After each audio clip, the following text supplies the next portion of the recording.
first of all, I love 80/20. I've listened to 80/20 at least 3 times on Mm, Audible, mm. at least 3 times. Every time I listen to it, I'm reminded, like, why am I not listening to this more? Why am I not applying this more? Because I always feel like, damn, I'm working too hard. I gotta, and I probably am. And so, just share a little bit of wisdom. We have a lot of, I would say, people that are either early stage entrepreneurs here at Perry, or they're maybe W-2 employees that have a side hustle or want to become a full-time entrepreneur. And really, they want to prosper. Like, they want to prosper. And Mhm. so, I know a lot of times you spend time with people who are already kind of, up to something. They're already somewhat successful, and you kind of just make a few tweaks and boom, they go next level. But I'd love to hear some wisdom for what wisdom would you have for people who are early stage, maybe struggling, maybe not sure about their niche, what offer to make. I just don't know what to do. If I only knew what God would want me to do, I would do it. But, like, what would you say to that early stage kind of entrepreneur? What's the best wisdom you have for them? Well, solve the hardest problem that you can possibly solve. I mean, people look around and they go, well, gee, there's so much competition and, yeah, I could do this or that or this or that. But, the reason that people are doing all of those other things is because they're doable. Okay. And, if you want to be in a blue ocean, as they say, if you want to like be in a category of one, then find a problem that nobody else wants to solve and solve that. And you could do it in your job. Like, okay, how about this week, if you have a job, ask yourself the question, like several times a day, go, what problem do we have around here that nobody wants to solve? My favorite story to illustrate this is the Beowulf story. Now, probably some of you read Beowulf in high school. I don't think they ever really teach it to you properly. So here's the Perry version of Beowulf, okay? So there's a king named Hrothgar, and he's got this kingdom. He's got a beer hall, and he likes to, party with his men in his army in the beer hall. But there's a problem, which is like every 6 weeks, this monster named Grendel likes to kick down the door, come in, and like kill everybody. And as you can imagine, like that really, that's bad. That's bad for the beer hall, You get a lot of 1-star Google reviews when a monster comes in your beer hall and starts killing people. We're going to have a great night, or we're going to be eaten alive. I don't know. Let's go try it out. How bad do you want a beer, right? So Hrothgar sends out a request for quotes. Okay? Who can kill my monster? And Beowulf is a consultant. And Beowulf comes and he's like, well, I swam in the sea for 7 days and I killed the sea monster and I can kill your monster. Just like any consultant story that you tell at dinner. And so he's like, okay, you're hired. And so Beowulf sleeps in the beer hall, and sure enough, here comes the monster. Turns out Beowulf's sword doesn't work on Grendel because Grendel has this magic, but Beowulf rips Grendel's arm off. And so Grendel, like, out of its socket, and Grendel goes like bleeding, stomping into the swamp and disappears. And like, well, I guess that's the end of that. And that was the end of that. And, yay, until Grendel's mother showed up. Uh-oh. And Grendel's mother is not happy. And nobody knew about Grendel's mother. Oh, no. And she is pissed off. So she like kills everybody and then goes back into the swamp. Well, Beowulf, now what are you going to do? So Beowulf goes to the swamp. Now, this is where it gets interesting. So it says the swamp was so awful that not even a deer being chased by wolves would jump into it. It would rather just be eaten. Hey guys, how many of you like me? I have never heard this story, but I went to Catholic school, so this was probably not on the list. I am loving this. I don't even know what the original version of this story was, but who cares? Like this one, I'm liking it. It is the oldest thing in anything resembling English. It's 1,300 years old. I've got an English literature book from college. It's the first story in the book. Okay.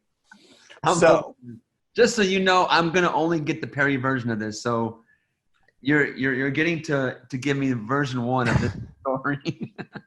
So Beowulf like dives down to the swamp, and it takes him like a whole day to get to the bottom, and he takes his like magical sword and everything, and he finds Grendel's mother, and they start wrestling, and he finds out, oh no, my weapons don't work down here because she has these magic spells and stuff, and she's just about to kill him. And just then he notices over there's this sword forged by ogres, and he manages to grab it, and that sword can cut her head off, and he kills her, and then he drags Grendel's old body back because she was keeping it, because she, and so now, so he drags Grendel back to the surface, and they hang him up in the beer hall, and now Beowulf like gets the money and the king's daughter, and yay. Okay, now, so this is like the signature story of all problem solving. Okay. And here's what the story says.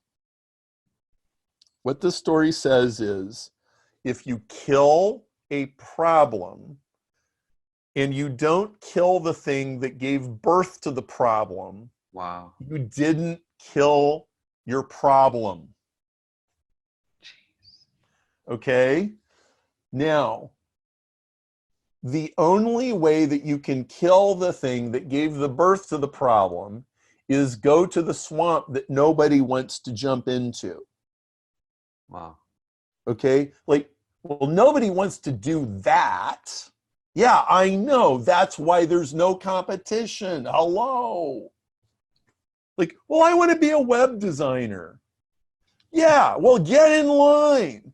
There's only like 150,000 other people that want to be a web designer. And some of them will do it for 20 cents a day. So I know, right? good luck with that. We'll build you a website for $29.95 and host it for 5 years, right? Okay. So you have to go into the swamp that nobody wants to dive into. Then when you get to the bottom of the swamp, because the only place where you can solve the problem is at the bottom of the swamp. Okay? That's where Grendel's mother lives. And guess what? Your weapons don't work there. The only weapons that work are the ones that were made at the bottom of the swamp, and you only find them when you get there. So it's a faith journey. And you still might die. I'm not saying you won't. Okay? But he finds the sword with a different kind of magic that, notice it's from long ago. Wow. Okay? It's not even new. Right? And then he solves the problem.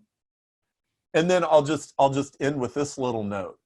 The final, like, at that segment of the Beowulf story, at the end of the segment, the king gives him a speech, and basically this, like, the king is dying and he's passing, bequeathing everything to Beowulf.